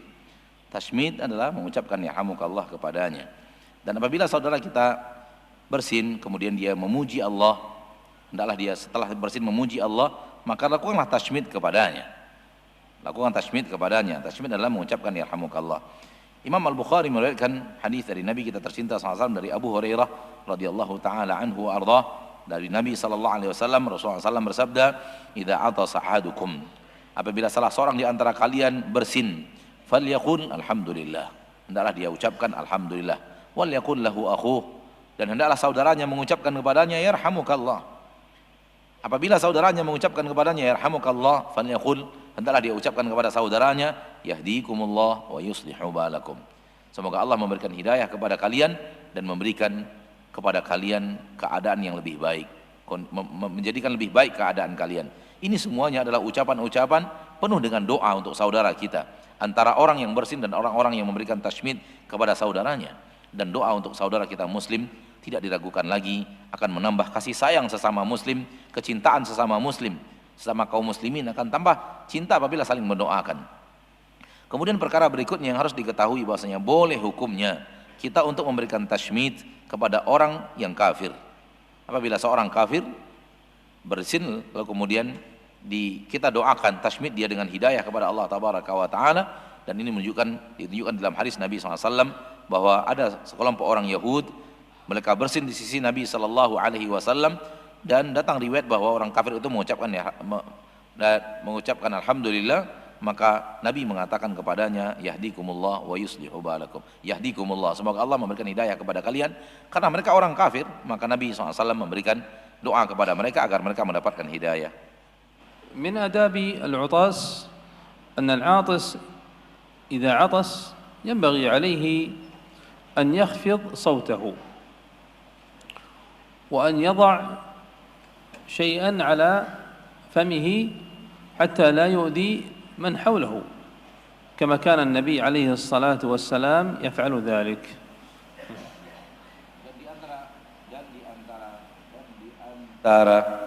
Dan di antara adab orang yang bersin, hendaklah dia merendahkan suaranya, berusaha mengecilkan suaranya, dan hendaklah dia meletakkan sesuatu di mulutnya sehingga dia tidak memberikan aniaya dan hal yang tidak baik dan tidak nyaman kepada saudaranya yang lain, sebagaimana Nabi SAW mengamalkan hal tersebut. الحق الخامس أيها الإخوة عيادة المريض كما قال النبي عليه الصلاة والسلام، ومما لا شك فيه أن المريض محتاج لأن يكون الناس حوله حتى يواسوه ويؤانسوه في مرضه الذي حل به، وحتى يدعون الله عز وجل له، كما جاء عن النبي عليه الصلاة والسلام أنه أمر من يزور المريض أن يدعو له ويقول أسأل الله العظيم رب العرش العظيم أن يشفيك، ويكرر ذلك 7. ولا ينبغي للزائر أن يؤذي المرضى بشيء من المنكرات كشرب الدخان عنده، فإن هذا مما لا شك أنه يؤذيه، ولا ينبغي أن يطيل عنده البقاء، لأن المريض محتاج لوقت الراحة. النبي عليه الصلاة والسلام كان يراعي في زيارة المرضى حتى الكفار، وهذا مما لا شك فيه أنه استغلال لهذا الظرف الذي حصل لهذا الكافر، فقد زار غلاما يهوديا وكان في مرض الموت، وكان النبي عليه الصلاة والسلام يدعوه للإسلام، فقال له والده والد الشاب أطع أبا القاسم، فآمن قبل موته بالنبي عليه الصلاة والسلام. نأخذ من هذا أنه يجوز زيارة الكافر إذا كان يرجى هدايته وإسلامه، فإنه تستغل مثل هذه الفرص.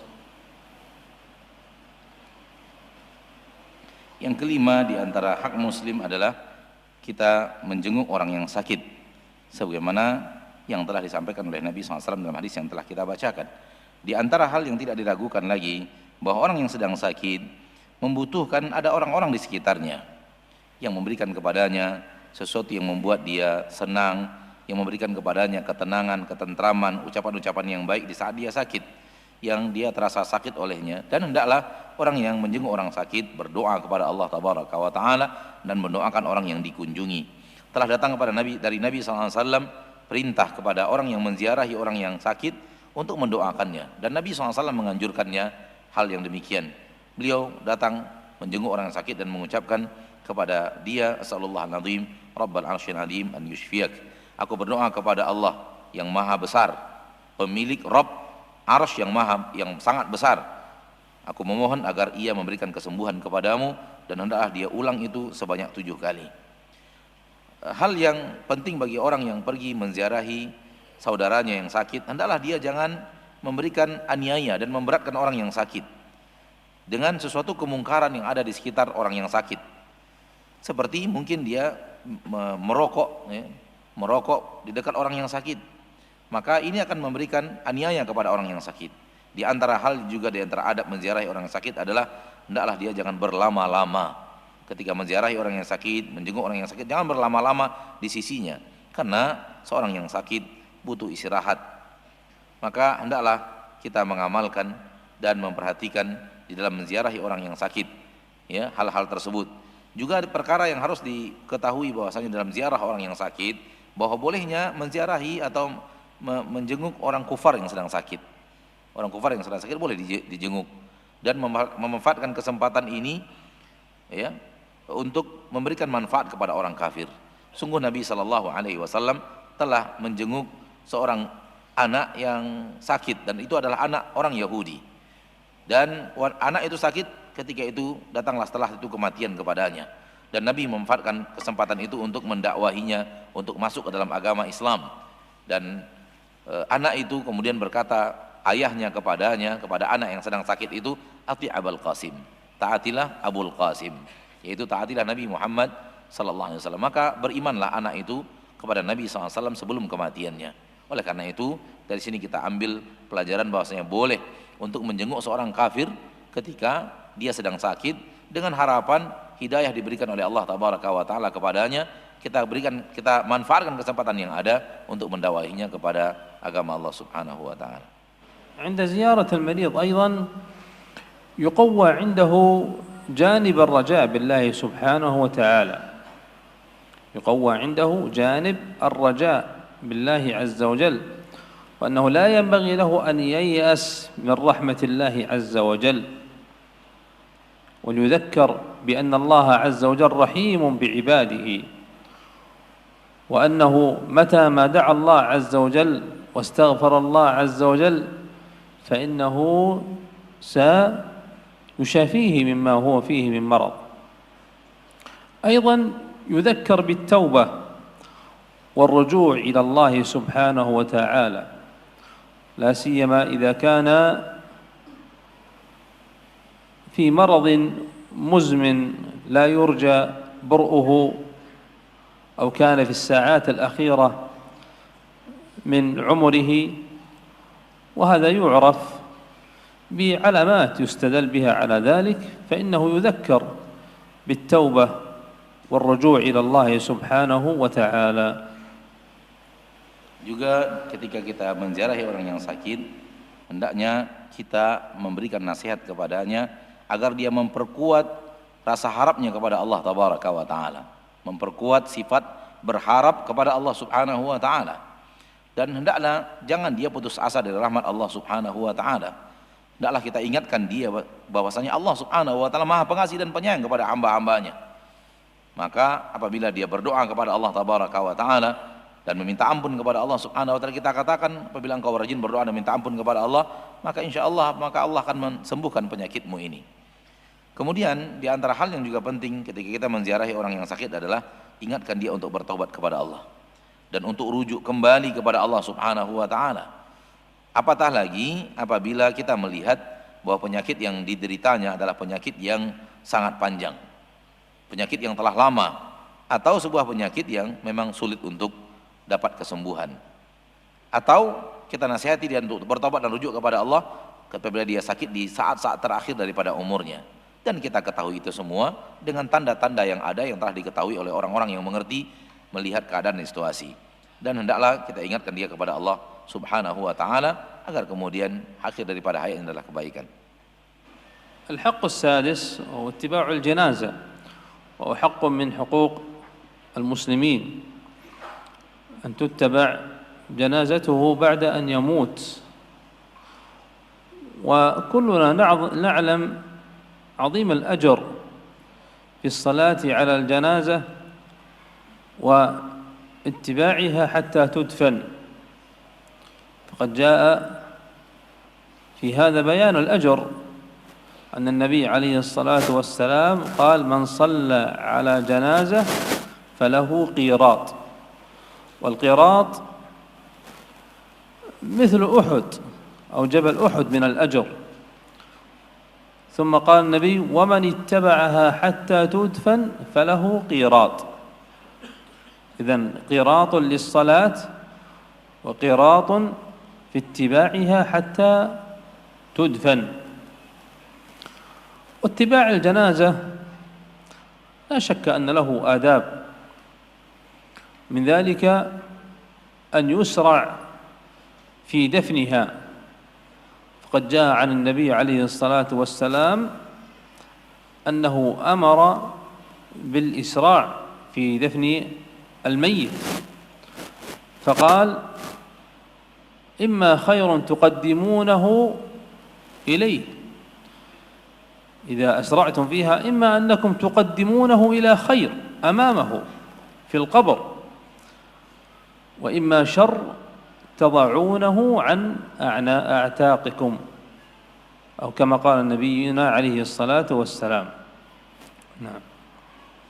Yang keenam adalah mengiringi jenazah, yaitu hak di antara hak muslim lainnya daripada saudaranya adalah diiringi jenazahnya setelah dia meninggal dunia.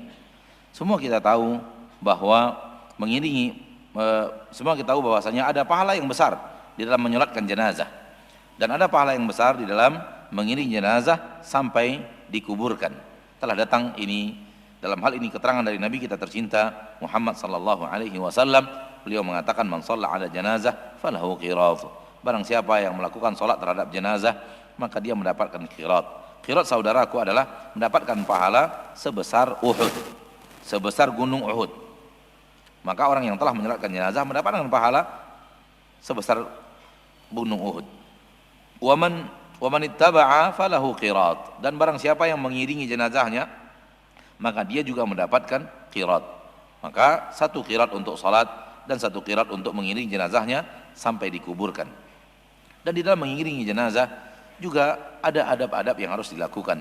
Di antaranya adalah hendaklah segera dikuburkan jenazah yang sudah wafat.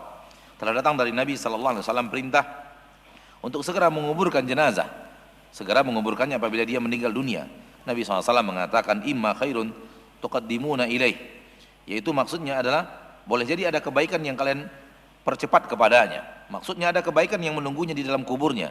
Maka apabila kita segera kuburkan, maka kita mensegerakan kebaikan untuk saudara kita. Wa imma syarrun tad'aunahu an a'taqikum. Dan boleh jadi kalau kita sekalian segerakan, boleh jadi adalah keburukan yang segera kalian letakkan dari bahu-bahu kalian, sebagaimana yang dikatakan oleh Nabi sallallahu alaihi wasallam. اتباع الجنائز أيها الإخوة فيه تذكر للموت، فقد قال نبينا عليه الصلاة والسلام: زوروا القبور فإنها تذكركم الآخرة، أو كما قال نبينا عليه الصلاة والسلام. لذلك ينبغي للإنسان عندما يذهب بهذه الجنائز ويقف عند القبور فإنه ينبغي عليه أن يشغل نفسه بالتذكر، تذكر الموت. ولهذا شرعت الزيارة لتذكر الموت عند هذه القبور، ولا ينبغي للإنسان أن يشغل نفسه بالضحك وعدم الاهتمام لمثل هذه الأمور كما نراه حقيقة من بعض الناس. وهذا أمر عجيب حقيقة في زماننا، أن ترى بعض الناس يتضاحكون في القبور والعياذ بالله. تجد البعض مشغول بجواله واتصالاته والجنازة تدفن. سبحان الله، أين تذكر الموت؟ لا شك أن هذه تعتبر غفلة عن تذكر الموت، ولهذا شرعت كما قلت الزيارة. أيها الإخوة، حقيقة هذا الأمر ينبغي للإنسان أن يتأمله جيدا، لأنه متى ما وصل به الأمر إلى هذا الحال فإن قلبه يعتبر حقيقة ميت، كونه يصل إلى القبر والميت يدفن أمامه وهو يضحك ويقلب بجواله. لذلك علينا أن نحذر من الوقوع في مثل هذه المخاطر وهذه الأمور التي تميت القلوب.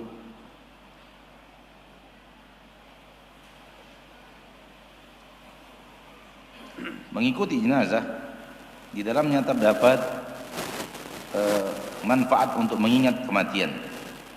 Sungguh di dalam menziarahi kubur, mendatangi kubur, terdapat manfaat mengingat akhirat sebagaimana dikatakan oleh Nabi sallallahu alaihi wasallam. Maka penting bagi seorang insan, harus bagi seorang insan, bagi seorang muslim, ketika dia pergi menyelenggarakan jenazah saudaranya, hendaklah dia mengingat kubur dan hendaklah dia menyibukkan dirinya dengan mengingat kematian. Oleh karena itulah disyariatkan ziarah kubur untuk mengingatkan kita kepada kematian, mengingat kita kepada alam kubur. Maka jangan sampai kita lalai dari hal ini dan justru kemudian mengisi waktu kita di kuburan dengan banyak tertawa dan kemudian tidak peduli kepada masalah-masalah yang seperti ini, yaitu tidak peduli kepada mengingat kepada kematian. Engkau bisa melihat terkadang sebagian manusia pergi kepada kubur, namun engkau lihat dia saling tertawa sesama saudaranya dan mereka saling tertawa di dekat kubur. Atau sebagian mereka terlalu sibuk dengan handphonenya, terlalu sibuk dengan telepon ke sana dan telepon kemari, sementara jenazah dibawa, diusung dan dikuburkan di depan matanya. Subhanallah, kapan dia akan mengingat kematian? Sementara dia berada di dalam kubur dan itu tidak membuatnya mengingat kepada kematian. Oleh karena itu disyariatkannya ziarah untuk hal tersebut. Maka suatu hal yang sangat perlu diketahui bahwasanya hendaklah seorang muslim selalu memperhatikan ini, selalu dalam keadaannya ketika dia sedang menziarahi kubur atau sedang mengantarkan jenazah. Apabila dia lalai daripada hal ini, kemudian dia sampai kepada titik di mana tidak mengambil ibrah dari mayat dikuburkan sementara dia lalai, ini hal yang sangat mengecewakan dan ini hal yang kita ingatkan saudara kita untuk tidak terjatuh ke dalamnya, tidak terjatuh dalam perkara yang maksiat yang seperti ini yang menjadi tanda bahwa hatinya telah mati. هذه مجمل الحقوق التي وردت في هذا الحديث، كما ذكرنا أن الحقوق كثيرة، وحتى النواهي التي نهانا الله عز وجل عنها ونهانا عنها نبينا عليه الصلاة والسلام فإنه يقابلها حق من حقوق المسلمين. فعندما يقول الله سبحانه وتعالى يا أيها الذين آمنوا لا يسخر قوم من قوم عسى أن يكونوا خيرا منهم ولا نساء من نساء عسى أن يكن خيرا منهن. هنا نهى الله عز وجل عن السخرية. إذن من حق المسلم أن لا تسخر منه وأن تحترمه وتجله. ثم قال ولا تلمزوا أنفسكم ولا تنابزوا بالألقاب. وقال في الآية التي بعدها يا أيها الذين آمنوا اجتنبوا كثيرا من الظن إن بعض الظن إثم. وهذا الأمر الذي نهينا عنه وهو إساءة الظن أيضا يحتاج وقفات، لكن الوقت حقيقة ما يتسع للحديث عن كل حق واجب للمسلم. اجتنبوا كثيرا من الظن السيء أفسد بين المسلمين، أفسد بين الرجل وامرأته، وهذا كثيرا ما يحصل. أفسد بين الأخوين، أفسد بين الأخ وأخته. إساءة الظن أيها الإخوة ينبغي أن نحذر منها وأن تحسن الظن في الغالب، وعليك أن تتثبت. قال ولا تجسسوا يا أيها الذين آمنوا اجتنبوا كثيرا من الظن إن بعض الظن إثم. ولا تجسسوا، أيضا هذا أمر خطير، التجسس وتتبع عورات المسلمين. ولا يغتب بعضكم بعضا أيحب أحدكم أن يأكل لحم أخيه ميتا فكرهتموه. انظر إلى عظيم الغيبة. شبه النبي عليه الصلاة والسلام من يغتاب بمن يأكل لحم أخيه ميتا. الواقع أيها الإخوة كما قلت أن الحقوق كثيرة، لذلك ينبغي علينا أن نتتبع هذه الحقوق وأن نحرص على أدائها والالتزام بها، لأنه كما قلت في بداية الأمر أن الله عز وجل شرع مثل هذه الحقوق لتزداد الألفة بين المسلمين ولتزول الضغينة والتحاسد فيما بينهم. الله أيها الإخوة بالأخذ بهذه الحقوق وعدم التقصير فيها، فإننا حقيقة في زمن نحتاج لأن نتكاتف فيما بيننا. نحن في زمن تكالبت علينا الأعداء لتفريق المسلمين من كل جانب، لذلك علينا أن نجابه هذه الدعوات الباطلة وهذه الجيوش التي سخرت أوقاتها وأموالها لتفريق المسلمين في كل البلدان. وهذا لا يكون إلا بالأخذ بهذه الحقوق لنتكاتف فيما بيننا تزداد قوة المسلمين. وفي ختام هذا اللقاء نسأل الله عز وجل أن يبارك لنا وأن ينفعنا بما قلنا وسمعنا، وأن يعيننا وإياكم على أداء هذه الحقوق، إنه ولي ذلك والقادر عليه، والله تعالى أعلم. وصلى الله وسلم على نبينا محمد وعلى آله ومن اهتدى بهديه إلى يوم الدين.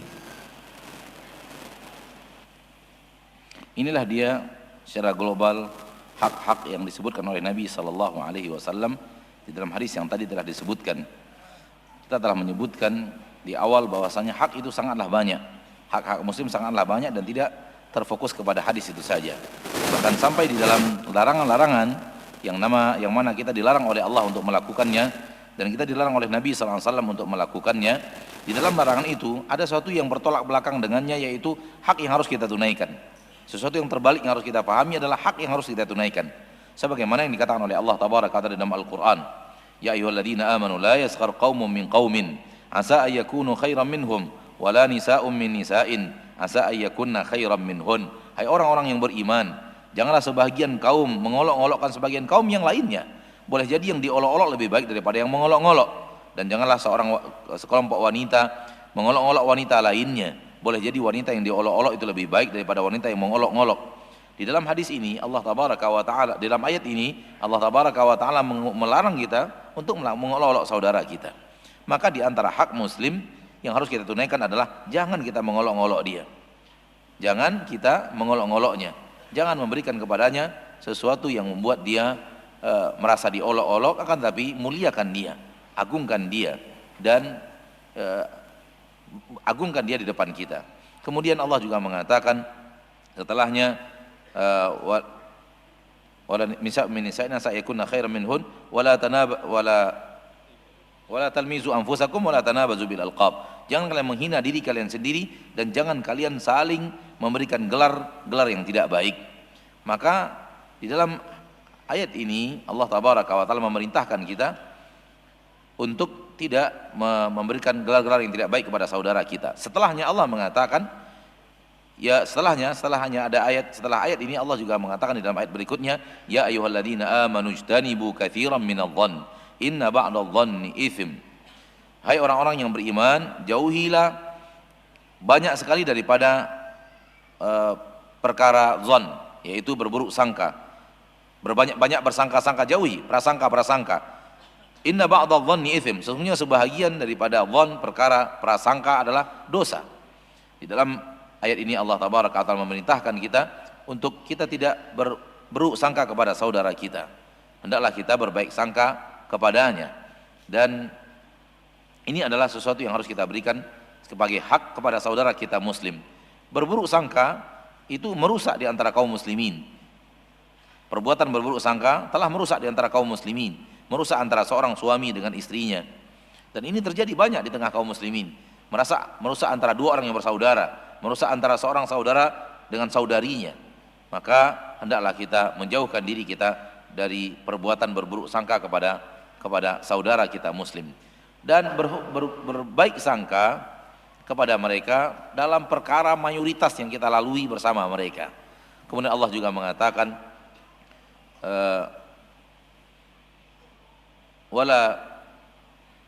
wala yaghtab ba'dukum ba'dha. Jangan sebagian kalian menggibahi sebagian yang lainnya. Di dalamnya terdapat wala tajassasu. Jangan kalian tajassus, mencari-cari kesalahan. Di dalam ayat ini terdapat larangan antara sebuah perkara yang sangat berbahaya, yaitu tajassus. Tajassus adalah mencari-cari kesalahan saudara kita muslim. Tidak boleh bagi kita untuk mencari-cari kesalahan mereka. Kemudian Allah Subhanahu wa taala mengatakan wala yaghtab ba'dukum ba'dha ayawaddu ahadukum an ya'kula lahma akhihi maitan fakarihtumu. Jangan sebagian kalian menggibahi sebagian kalian yang lainnya. Apakah salah seorang di antara kalian mau memakan daging saudaranya yang dia telah menjadi mayat? Pasti kalian tidak suka untuk itu, pasti kalian membencinya. Lihatlah saudaraku bagaimana besarnya dosa ghibah, ya, bahwa orang yang telah menggibahi saudaranya, maka dia bagaikan memakan daging saudaranya yang telah menjadi bangkai.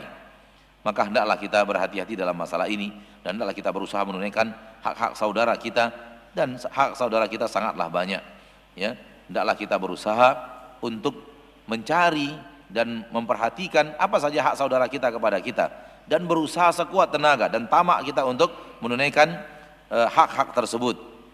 Sesungguhnya Allah Tabaraka wa Ta'ala tidaklah memberikan kepada kita syariat terhadap hal-hal seperti ini, menunaikan hak saudara kita, kecuali agar menghilangkan di antara kita rasa benci, rasa iri hati, dan agar bertambah di antara kita saling kasih, saling cinta sesama muslim, dan jauh daripada kita saling hasad dan saling iri hati. Saudaraku, hendaklah kalian selalu bertakwa kepada Allah dan bertakwa kepada Allah untuk selalu mengerjakan pekerjaan ini, dan hendaklah jangan kalian remehkan perbuatan untuk menunaikan hak saudara kalian. Dan sesungguhnya hendaklah kita berusaha pada zaman sekarang ini, yang di zaman ini telah banyak sekali orang-orang yang ingin memecah belah kaum muslimin.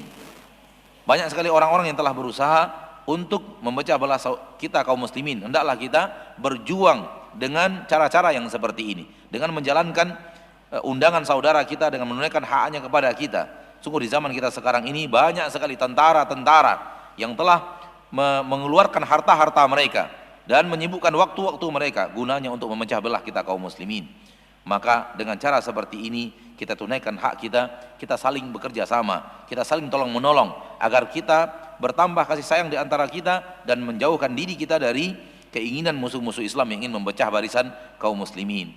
Dan di dalam penutup kita berdoa kepada Allah Tabaraka wa Ta'ala agar Allah Tabaraka wa Ta'ala memberkahi kita dan memberikan kepada kita hal-hal yang membuat kita ridha. Dan sesungguhnya Allah Subhanahu wa Ta'ala dialah yang paling berhak, dan dialah Allah yang maha mendengar atas apa yang kita berikan kepadanya daripada doa kita, dan dia akan memberikan ganjaran pahala ketika kita memberikan hak-hak saudara kita.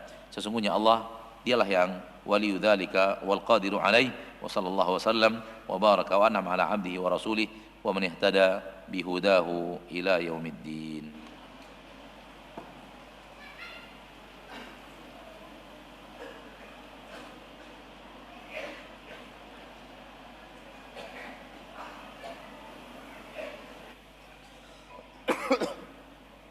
Soalul awal, semoga Allah memberikan berkah kepada Syekh dan istiqamah di dalam agama Islam.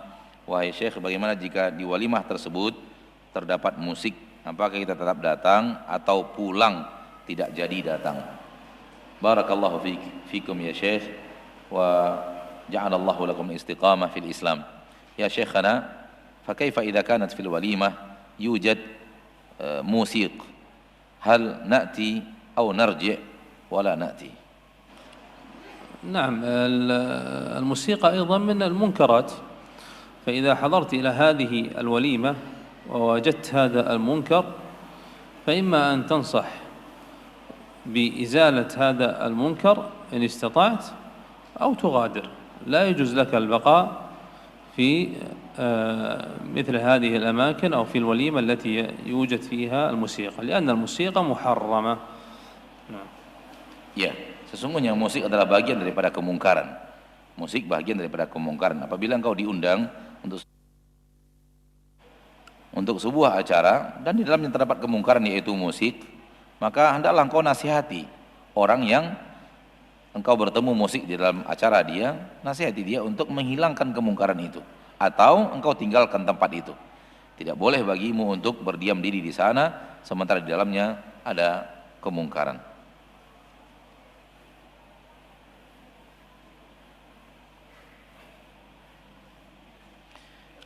Ustadz, apakah ada pengecualian hak ini terhadap ahli bid'ah? Ya Syekh, hal hunaka mustathnayat li ahli bid'ah fi hadhihi al-huquq? Mustathnayat? Yani yustathna yani ahli bid'ah. Jika kana hunaka ahli bid'ah, salam, salam, ziyarat, iyad bil marid. نعم لا بأس بذلك، يعني لا سيما إذا كان الإنسان يرجو منهم الصلاح، لأن أهل البدع يتفاوتون، منهم من تكون بدعته مكفرة ومنهم من بدعته تكون دون ذلك. فإذا كان الإنسان يرجو في إعطاء مثل هذه الحقوق لبعض المخالفين يرجو هدايتهم فلا بأس بذلك، لا بأس بذلك، لكن لا ينبغي أن يطيل المكث والذهاب مع أهل البدع. نعم يسلم على من يرجى منه الهداية ويزوره ويعوده، لكن الواجب عليه أن يحرص على هدايته وعلى نصحه، ولا يكون همه فقط مجالسة أمثال هؤلاء، لأن مجالسة أمثال هؤلاء حقيقة تمرض القلوب وتسبب الغواية والضلال. فمتى ما رأيت المصلحة متحققة في أداء حق من الحقوق فلتفعل. أما إذا عدمت المصلحة أو خشي عليك من الانجراف معهم أو الافتتان بهم فإنه لا يجوز لك مثل ذلك. Ya boleh saja kita melakukan itu apabila seorang insan bisa menasihati orang tersebut dan diharapkan dia bisa bertaubat. Dan ahli bid'ah sebagaimana yang kita ketahui berbeda-beda, ada yang bid'ahnya sampai kepada mengkafirkan, ada yang di bawah itu dan tidak sampai kepada hal tersebut. Apabila seorang insan diharapkan darinya dengan dia hadir melaksanakan hak saudaranya, diharapkan saudaranya itu dapat hidayah melalui dirinya ketika dia melakukan hak itu, maka boleh kita lakukan hak itu kepadanya. Akan tetapi diperhatikan jangan sampai berlama-lama, jangan sampai sering pergi kepada mereka, kepada ahli bid'ah. Kalau dia salam kepada mereka, kemudian dia berharap orang itu mendapatkan hidayah, dia ziarahi dan dia selalu memberikan nasihat dan dia sangat berharap sekali. Dan yang menjadi harapan besarnya adalah orang yang ahli bid'ah tersebut dapat hidayah dengan nasihatnya, maka boleh baginya. Tapi hendaklah diketahui jangan yang penting bagi dia pergi menziarahi dan pergi duduk bersama ahli bid'ah, itu tidak boleh. Karena sesungguhnya duduk-duduk bersama ahli bid'ah akan membuat hati menjadi rusak, menjadi sakit, dan bisa-bisa jadi tidak hanya sakit akan tapi sampai kepada jenjang kesesatan. Dilihat maslahat dan manfaat dalam masalah ini. Apabila ada maslahatnya yang jelas di dalam menunaikan hak orang ahli bid'ah, maka laksanakan. Namun hendaklah dia berusaha untuk memberikan nasihat. Namun apabila ternyata maslahatnya diperkirakan tidak ada, atau justru takut kita kepada diri kita, justru terikut arus mereka, maka yang benar adalah tidak melakukan itu kepadanya. Haruskah kita datang di acara undangan walimah tetapi orang yang mengundang kita tersebut tidak kenal sama kita? Karena biasanya dititip melalui orang lain. Hal yajib alaina al-hudur fi fil walimah watil urs, walakin ad-da'i la na'rifuhu, la na'rifu ad-da'i, walakin hadha ad-da'i yani yu'til amanah fi da'wah ila ghairihi, la na'rifu yani ad-da'wah ja'a min ghairihi walakin la na'rifu ad-da'i. نعم ما دام أن الدعوة يعني موجودة، فالأصل الإنسان أنه يذهب لمثل هذه الدعوة، ولا سيما أن هذا الداعي يعني ما دعاك إلا رغبة بك، ما دعاك وخصك بهذه الدعوة أو جعل فلان من الناس يعني واسطة بينك وبينه إلا رغبة بك وبحضورك. يعني أرى والله أعلم يعني حضور مثل هذه المناسبة ليتحقق المقصود. Iya, selama ada undangan itu ada, maka hukum asalnya kita tetap pergi untuk mengabulkan permintaan dan memenuhi undangan. Ya, apalagi dia telah mengundangmu, jelas bahwa dia ada harapan besar bahwa kau datang kepadanya, dan atau dia menjadikan ada orang lain sebagai perantara antara dirinya dan dirimu dengan cara menitipkan undangan itu kepadamu. Terlihat bahwa dia sangat ingin engkau datang dan sangat ingin engkau menghadiri acaranya. Wallahu a'lam, ini yang jelas bahwa apabila orang itu mengundangmu maka hendaklah hadir kepadanya. شيخ، إن كان هذا الشخص مرسولا من الداعي، إن كان مرسولا من الداعي، أما إن كان هذا المرسول كانت الدعوة من قبله وقال لنذهب إلى فلان من غير دعوة من الداعي الأصل، فهنا ما تجب عليه الدعوة. Ya, ini apabila memang engkau dituju dengan undangan itu, engkau orang yang sengaja dituju dengan undangan tersebut dari orang yang dititipkan. Akan tapi apabila permasalahannya adalah seseorang diundang lalu dia ajak kita, ayo kita pergi ke undangan, dan kita tidak mendapatkan undangan, maka ini tidak boleh kita datang. Bagaimana hukumnya kalau seorang kafir non muslim memberikan salam dengan mengucapkan selamat pagi? Apakah kita sebagai seorang muslim wajib untuk tidak menjawabnya? Fa kaifa idza qalana kafir hayyana bisalam walakin biqaulihi sabahal khair? Apakah hal nahnul muslim nujimu aw la nujibu? حقيقة هذه مسألة خلافية بين أهل العلم، يعني إذا كان اللقاء بصباح الخير أو نحو ذلك خلاف بين أهل العلم في هذه المسألة، والله أعلم. حقيقة لم يترجح عندي شيء، ولعلكم تستسألون يعني بعض المشايخ ليجيبوكم، والله أعلم. Masalah ini adalah masalah khilaf di kalangan ahli ilmu. Apabila ada orang yang kemudian mengucapkan salam kepada kita dengan kalimat seperti ini, sabahal khair, selamat pagi dan semacamnya, ada khilaf di kalangan para ilmu dalam masalah ini, dan saya secara pribadi belum terlalu jelas bagi saya mana perkara yang paling kuat di antara masalah ini. Maka hendaklah antum mencari ahli ilmu lainnya untuk bertanya kepada mereka mana yang paling rajih untuk menjawab seruan-seruan yang seperti itu.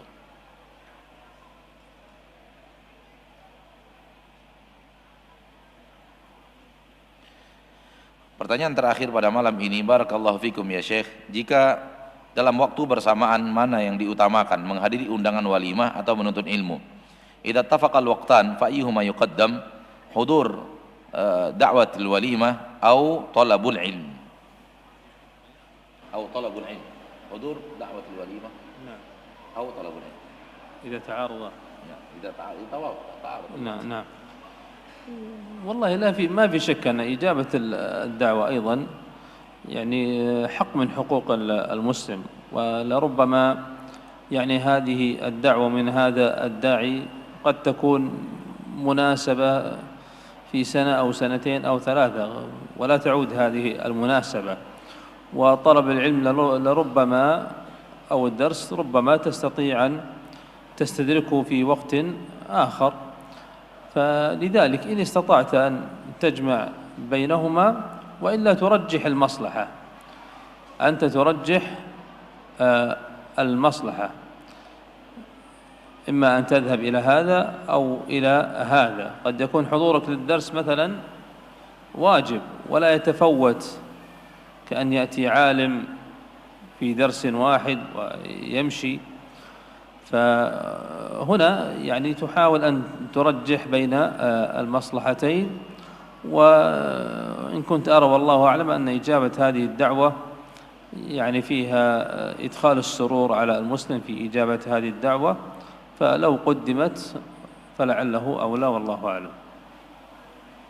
Ya, apabila kita diundang dan ini adalah hak dari hak saudara kita muslim, dan boleh jadi undangan yang tersebut untuk walimah adalah sebuah kondisi yang terjadi sekali dalam setahun atau sekali dalam 2 tahun atau sekali dalam 3 tahun, maka boleh jadi ketika dia meminta kita untuk hudur, hadirnya kita untuk kewalimahannya penting untuk dia. Takkan tetapi perlu di sini kita untuk berusaha untuk menggabungkan kedua-duanya. Manakala dua-duanya bisa digabungkan, ini yang terbaik.